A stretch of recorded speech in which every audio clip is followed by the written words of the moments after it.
Hi, this is David Bernstein. I'm the founder of the Jewish Institute for Liberal Values, and this is my partner in thought crime, Brandy Shafatinsky. Hi, Brandy.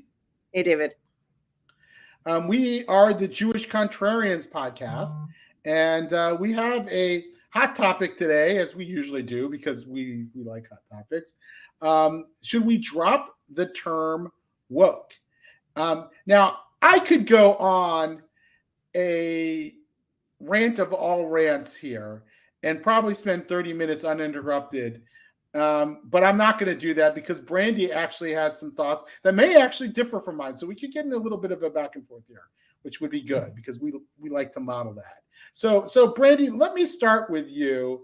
You've written something on this recently and you have some ideas about it. What is your thoughts on whether we should use the term woke or who should use the term woke? I think that it depends what the purpose of using the term is. And I think that unfortunately, the usage of it has gotten so weaponized that in some instances it makes it difficult to use. On the other hand, that you also hear people who are against the usage of it claim that it shouldn't be used because the people using it don't even know what it means, which is, I think, false. I think many people have come out and been able to give a clear definition of what they mean when they use the term. At the end of the day, I think it's a perfect example of why it doesn't matter whether we use it or not. Whatever word we use to describe radical social justice ideology, critical social justice ideology, woke ideology, someone's going to have a problem with the term. Yeah. So the term has always been, it's been contentious in the last couple of years. Of course, I have a stake in this because my book, Woke Anti-Semitism, has it in its title. So you can imagine I'm already, up into my eyeballs in the term and people challenging me on the term and saying that I'm a racist because I use the term and what have you.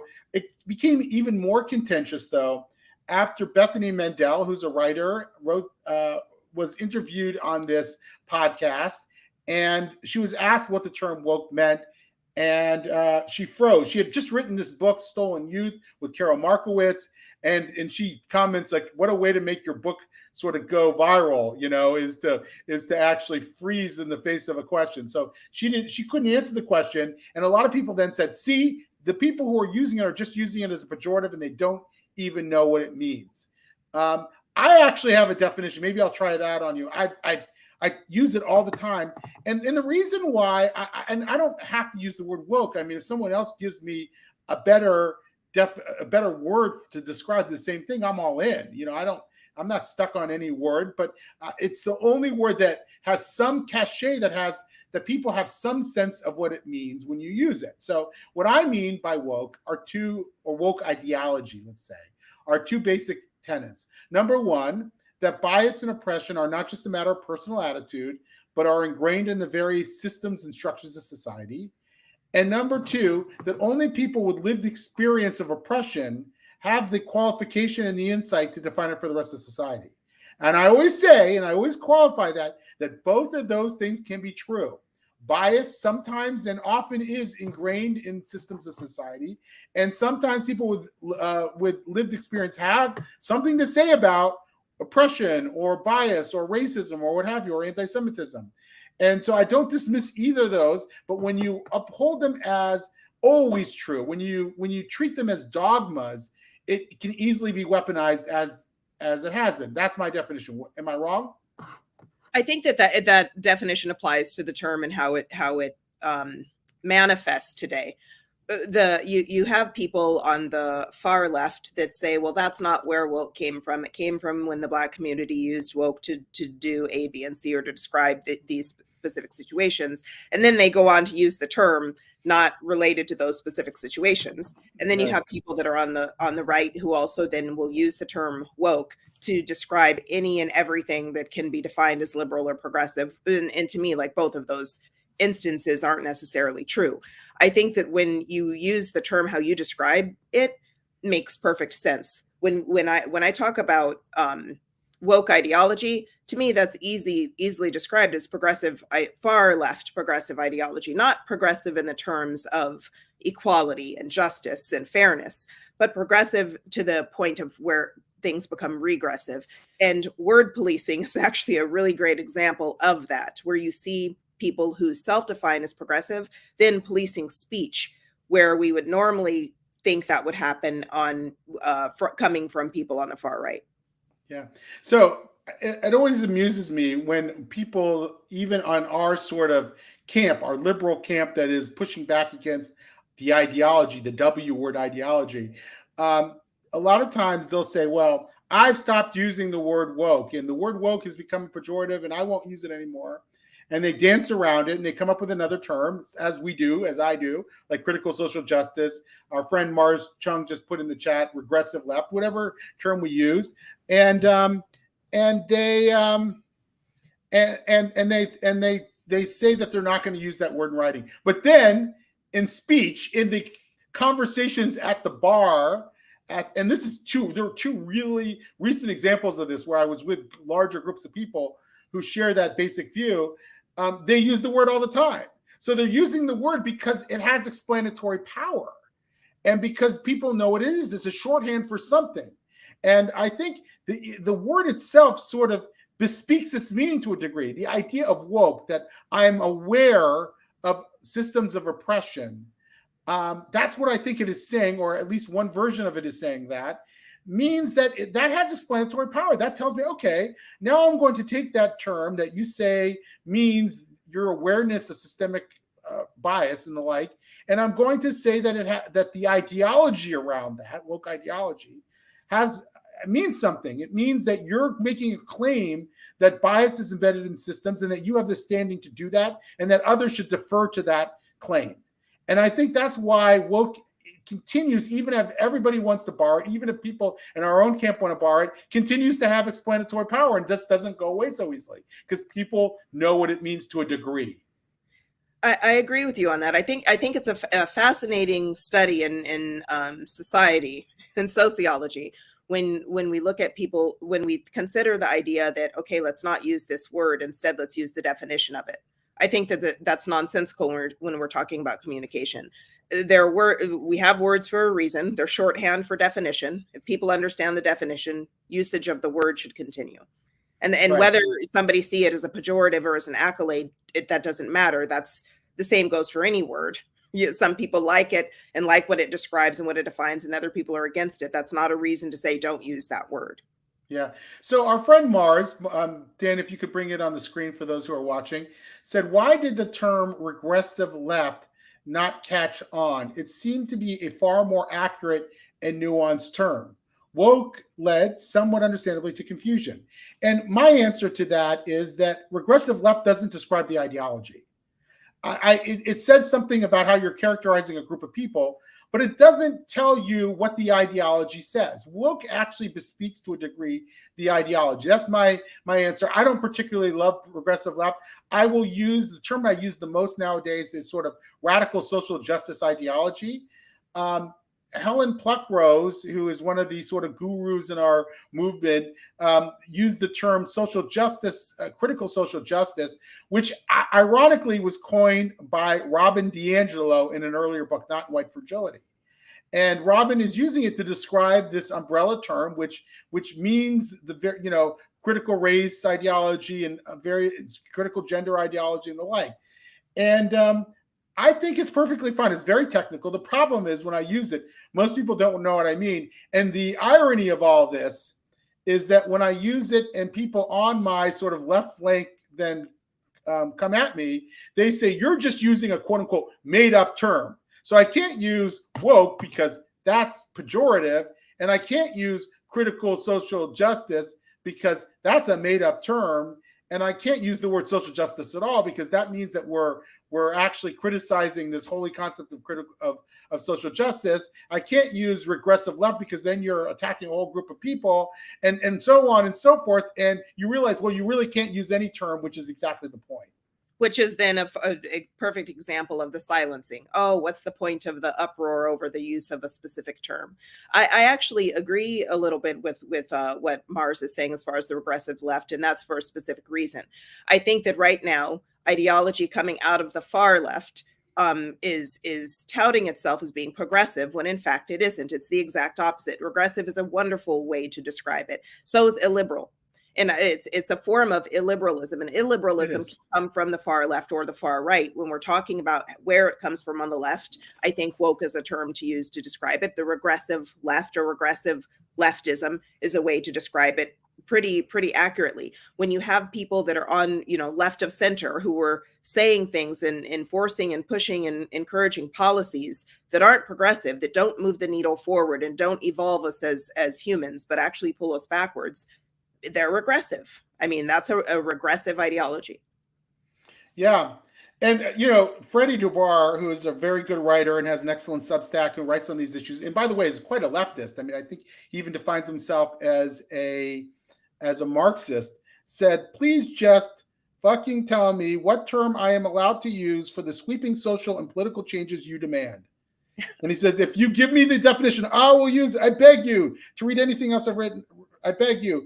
Personally, I have been achingly specific about my critiques of social justice politics. But fine, no woke. It's a dog whistle, they say, quote unquote, for racism.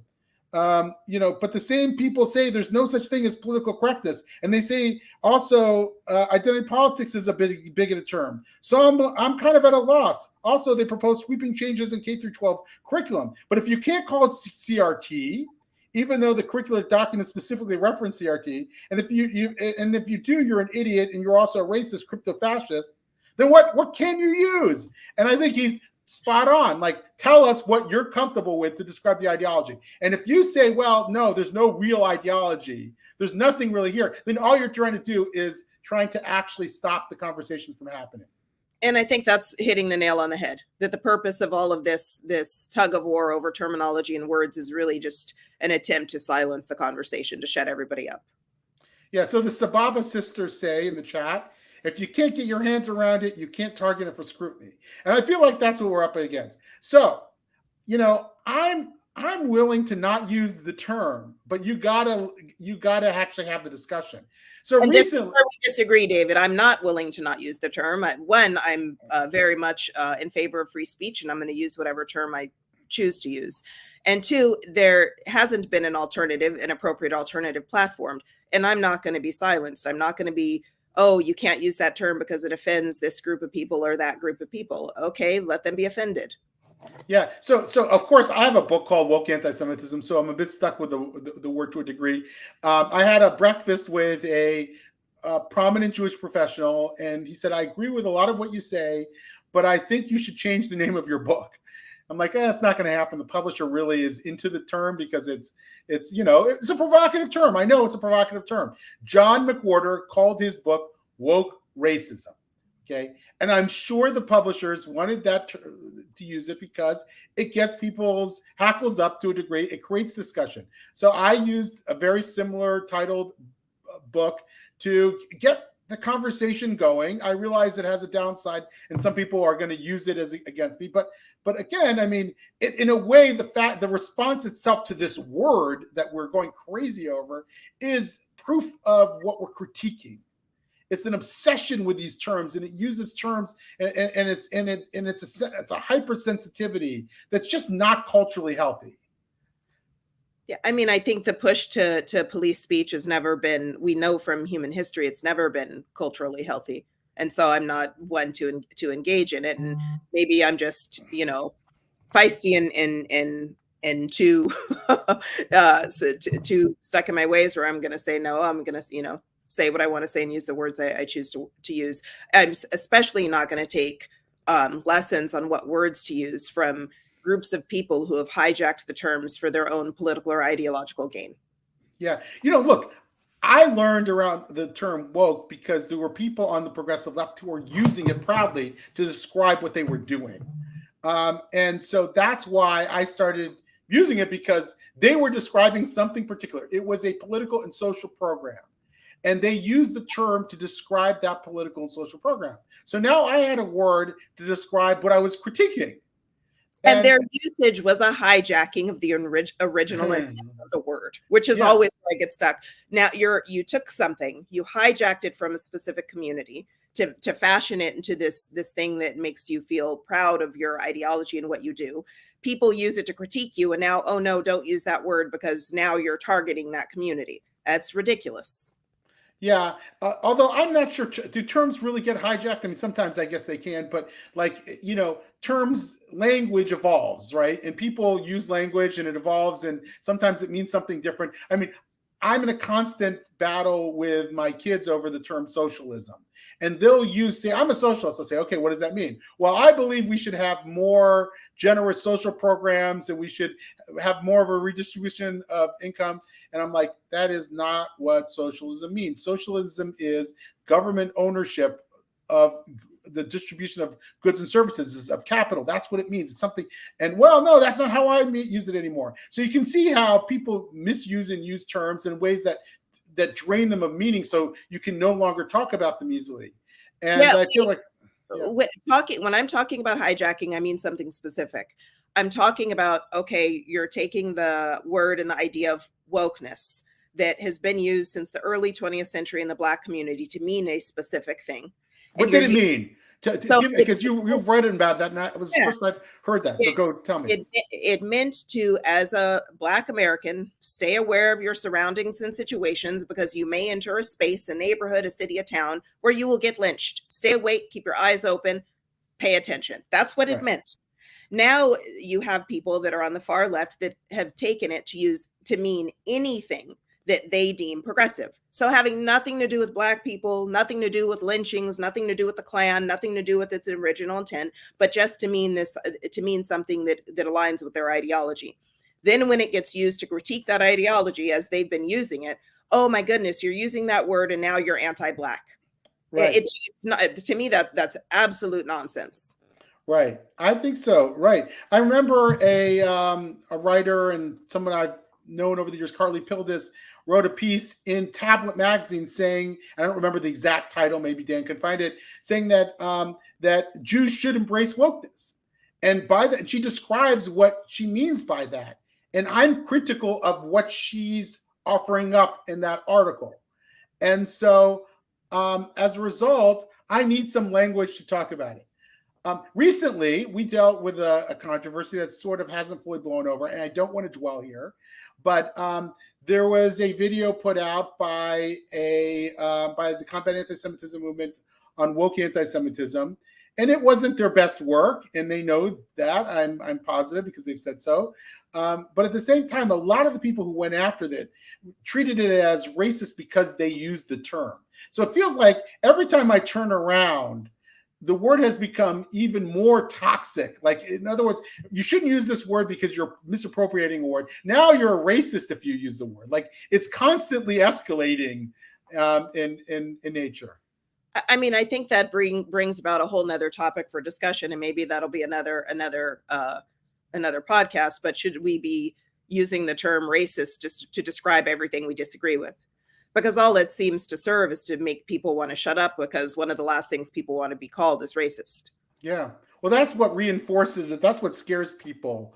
Dan put up the title of that article that I was mentioning, Tablet Magazine, in defense of wokeness.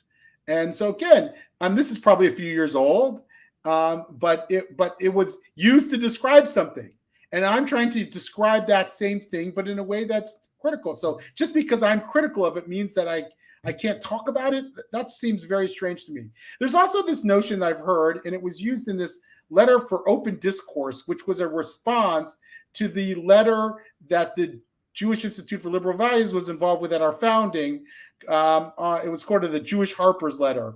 And the letter for open discourse said that we had been appropriating and simplifying. Maybe I'm misrepresenting the language a little bit.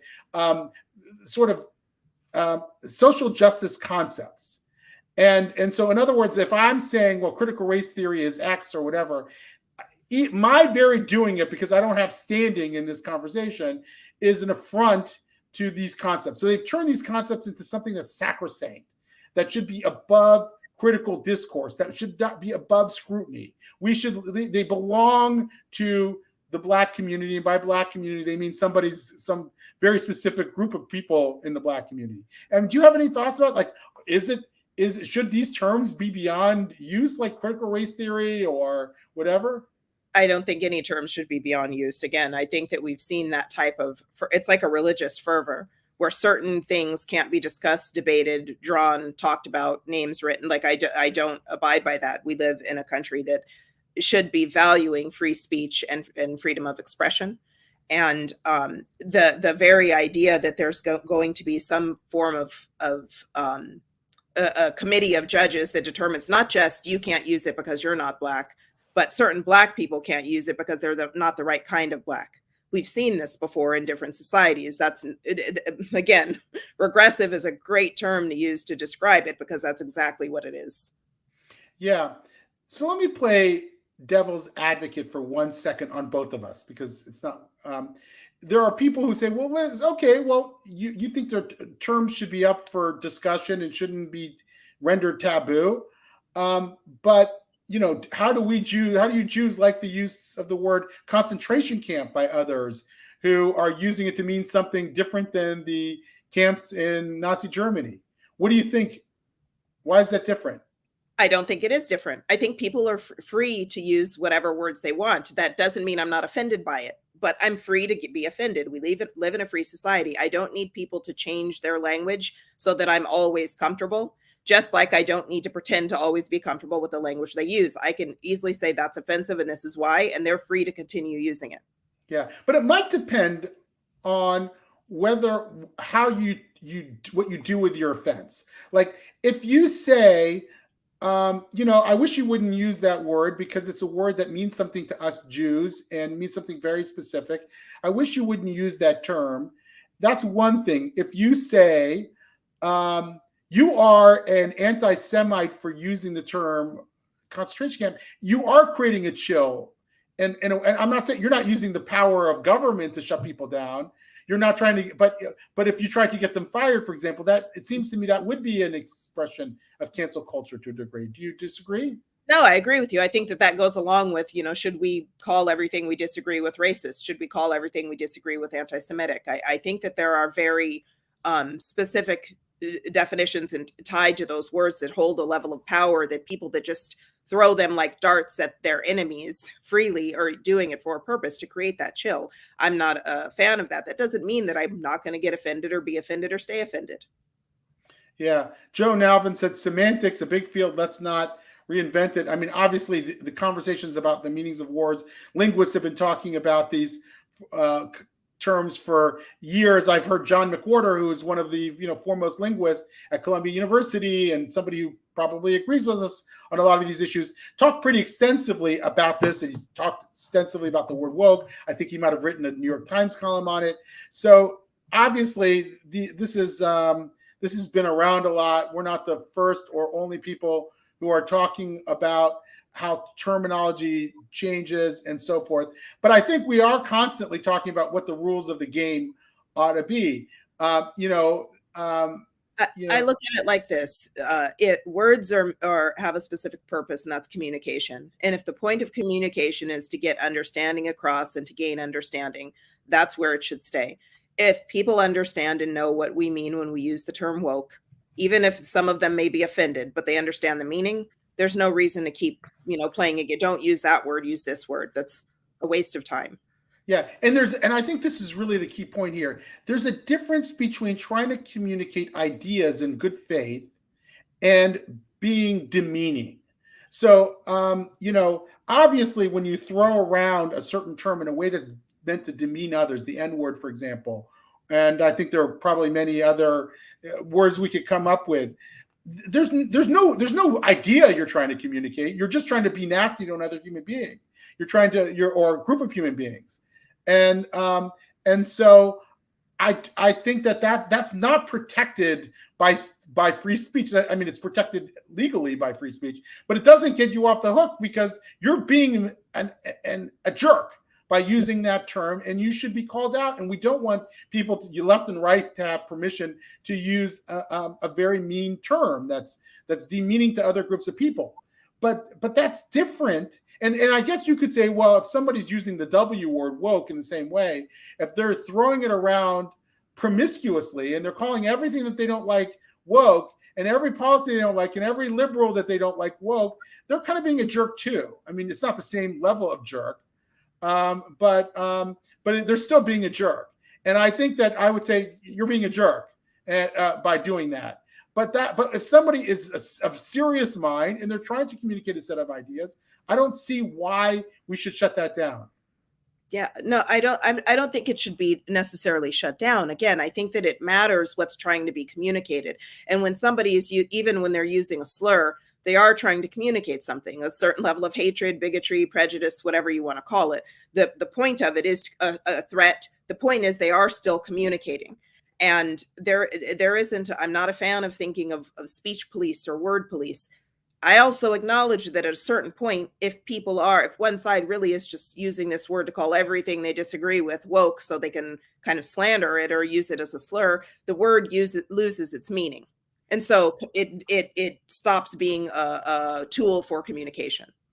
Right. And I feel like we've become victim of that in a way because it's not how I want to use the term. I want to use the term in a very specific way. And it really goes back to sort of lumping everybody together in one of two camps. Either you're this sort of anti-woke monster, or you're the woke monster. And you have to choose which monster, which golem you're going to be in Tim Urban's terms. Are you going to be the woke golem where you're going to, all agree on everything, or are you going to be the anti-woke golem? And I'm not willing. And so I feel like when I'm giving a critique of left-wing ideology, primarily as a person of the left, I'm being told that you have to now become part of the right-wing golem because all you're doing is helping them, even though I'm critiquing something in my own camp. So it's sort of ironic there. Our friend Wink says, first time calling here. Love Brenda. He means Brandy, of course. But word choice matters since words channel thoughts and manipulate compassion. Agree with that. Your thoughts? I don't really care about the use of the word woke or not. No, I agree. Word choice matters, not just because, not only because of thoughts and manipulating compassion. To me, it's mainly about communication. And if the words get in the way of the meaning that's trying to be communicated, then they become useless. I understand that part and get it. And I think you just described it perfectly. When people that are on any fringe start using any word to the point of meaninglessness, then it loses its value. So given all that, we're sort of at this crossroads, are we not? Like, okay, I'm the Jewish Community Center of blah, blah, blah invites the two of us to come speak. And they could either title it, is there such a thing as woke anti-Semitism, or is there such a thing as radical social justice ideology? What do you recommend that they use? Which one? I think it would depends on the community. Honestly, I think it depends on where the community is, because there's also the idea of regional dialect and regional communication. I think that using woke to describe what we would discuss, it's perfectly fine in certain communities because they know what we mean, and we would have the space to actually communicate what we mean by it. In other places, they're going to worry about, somebody's going to see that and think, these people on the far right are going to come in and it's going to be a DeSantis speech, and I don't want to hear that or deal with that. They need to be canceled. They shouldn't be invited. That's a very real, you're well aware, that's a very real problem and issue.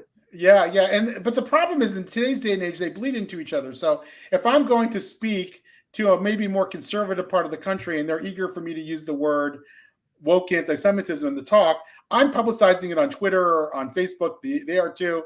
And then people are saying, well, you're still using the W word and you must be a terrible human being. And so it's very hard now to sort of separate various parts of the country into distinct geographical cultures, even though clearly when you go to these places, you realize that's the case. Yeah, I mean, I think it's also an opportunity. So where I sit with this, my stand is against illiberalism. Whether it's coming from the left, right, or center, and that kind of covers it all. And I can speak about how illiberalism manifests from the left, right, or center. And maybe that it gives people a little bit of a better understanding of where I sit instead of using the word woke. I just think that there's also this hyper reaction to it that's pretty ridiculous. Yeah, it's pretty ridiculous. I hate giving into the hyperreaction.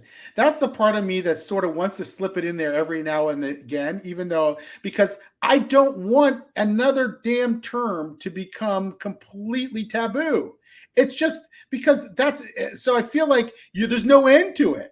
Like you're constantly, you know, okay, that one's now off the table, so we can't talk about it anymore. And it does bleed into how we talk about content and actual issues, because you're stuck using terms that no one knows what they mean, which is exactly the point.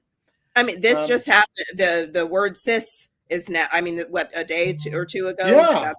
Elon Musk said cis will now be treated as some kind of, you know, hate speech. That's ridiculous. I'm sorry, Elon. That's ridiculous that you would treat the word cis. I may not use it. I may use it, whatever. But it's certainly not hate speech. And if someone wants to use it that way, I mean, we should be in the conversation with them about it. Maybe we may have a disagreement on this. That may have to. Well, you think it's a hate word? Not necessarily, but it's also has been used as a slur. I'm saying, oh yeah, there are people who do use it as a slur, but I don't want to ban it. No, I'm not saying, like, I'm not for word policing and banning of words, but right. Look, I mean, yeah, that's a really hard area to talk about. I think we've hit it before, but you know, talk about third rails. So yeah, thank you. Wink says, I love this exchange. Smile. We're smiling. I think this exchange has come to an end. It's been just over 30 minutes. It's always wonderful to talk to you, Brandy. Thank you. As well, David. Thank you. Shabbat shalom, everybody. Have a great weekend. Shabbat shalom.